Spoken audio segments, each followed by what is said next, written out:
ब्रह्मंकर विष्णु गुरुदेव महेश्वर गुरु साक्षात् परम ब्रह्म तस्मै सूर्य नमः। तुमेव माता स पिता तुमेव वंशस्य सखा तुमेव विद्यं द्रविणं तुमेव सर्वं मम देव वन्दे देव मम पतिस्वरूप वन्दे जगत कारणं वन्दे मनगुसरमृगधर वन्दे पुष्णावती वन्दे सुसगमन मुकुंद प्रिय वन्दे भक्तजनाश्वर प्रभु वरवलिंगेश्वर कर्म कर्मदायक एकांगनाशन आशुतोष वृषभध्वज सदा पुत्र सत्संग उद्धार करी नवग्रह खंडन करी शरीर आरोग्य करी वसवासर चंद्रवाद्य श्रावण मास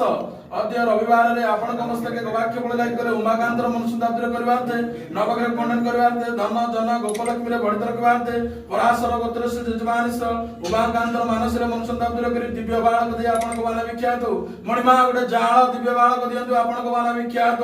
हरि ओम नमः शिवाय हरि ओम नमः शिवाय हरि ओम नमः शिवाय ओम वक्रतुंड महाकाय सूर्यकोटि समप्रभ निर्विघ्न कुर्मदेव सर्वकार्येषु सर्वदा हे प्रभु वरवलिंगेश्वर उमाकांतर मनुष्यदाब्र करवाते नवग्रह खंडन करवाते शरीर आरोग्य करवाते तत्सदाया मानसिक मनुष्यदाब्र करी पराशर गोत्र से जजमानिस उमाकांत मानसिक गोटे दिव्य बालक जाळ देई आपण को वाला विख्यात मणिमा जाळ दिव्य बालक दे आपण को वाला विख्यात आपण को मस्तके गवाक्ष बोलाई कले धर्मगाद उज्जवल करी नवग्रह खंडन करी उमाकांत मानसिक नवग्रह खंडन करी शरीर आरोग्य करी धन जन गोपलक्ष्मी रे बढ़ित रखवाते मनोर संताप दूर करवाते आपण को मस्तके गवाक्ष बोलाई कले धर्मगाद उज्जवल करी श्रावण मास अद्य रविवार रे आपण को मस्तके गवाक्ष बोलाई कले धर्मगाद उज्जवल करी नवग्रह खंडन करी दिव्य बालक दे आपण को वाला विख्यात मणिमा जाळटे दियो मणिमा जाळ दुई पुओ दियंतु आपण को वाला विख्यात से धर्मगाद उज्जवल